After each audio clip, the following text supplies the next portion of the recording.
In a parallel universe where the Soviet Union and the United States decided to make love, not war, no, not like that, they discovered an alien species called the Typhon, so they decided to build a massive space installation called Talos 1. However, the movie Alien must have not come out in this universe because no one thinks to design a station to study aliens that actually, would prevent an alien outbreak. You, that's your character's name by the way for whatever reason, experiences this firsthand when a scientist's coffee cup tries to eat his face off, which is still probably a better experience than drinking Folgers. This is getting old. His name's Morgan. Use his last name. Morgan is promptly knocked out and wakes up and starts the day again. Only at this moment he realizes everything is not quite what it seems, and that he has been in a simulation all along. Well, except for the alien outbreak. That was real. Because of course it was. After fighting through the lobby with a wrench, because I guess Gordon Freeman nicked all the crowbars, and a glue cannon which I can only assume in the hands of college students would be a weapon of mass destruction, Morgan employs a handy-dandy neuromod to improve his brain. This sounds awesome until you realize it involves 2 cartoonishly long needles being shoved into your eye. Morgan is then told by a man named January to go to his old office, where he can find out what happened to his memories.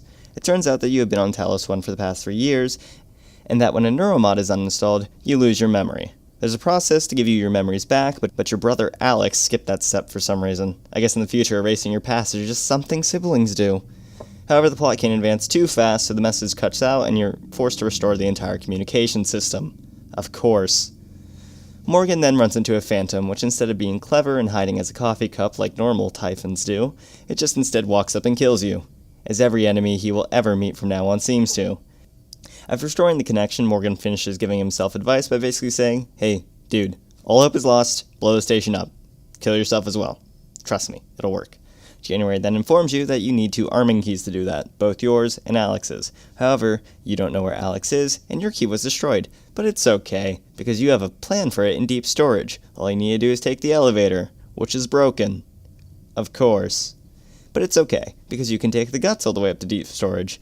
However, you need to go through the psychotronics lab first, which is where the Typhon initially broke containment. Of course. It's on this lovely little detour that you find out Talos 1 kills prisoners to extract exotic materials from the Typhon after they finished feasting on a human corpse, all in the name of making neuromods. Geez, all this work just to stab yourself in the eye. Then it turns out that a weird Typhon that can infect technology, called a technopath for obvious reasons, happens to be jamming the elevator. Upon closer inspection, my general consensus was hell no. You then have to get a couple voice messages to open up deep storage. It's a long story. On the way, though, Morgan ends up having to run away from a thing called a nightmare, which is like a phantom, but bigger and even more annoying. After Morgan finishes printing out his arming key, Alex then shuts down the power to the station. Luckily, the person whose voice you faked isn't dead, and they know how to get you out. Long story short, you shoot yourself out into space with a data vault and get knocked unconscious, because, say it with me now, of course. After getting back into the station, you find the chief of security, who tells you to get them 3 turrets. Morgan doesn't bother to question why the head of security is having some idiot with a wrench brave alien infest in territory, but whatever. Morgan does this, the cargo bay is cleared of Typhon, and Morgan can work his way towards the power plant to restart the generators and find Alex. After going through a few more technopaths, of course. Morgan is finally able to restart the generators and head to Alex's office to finally finish this. And that is the story so far. And let me guess, Alex won't be in his office. Of course.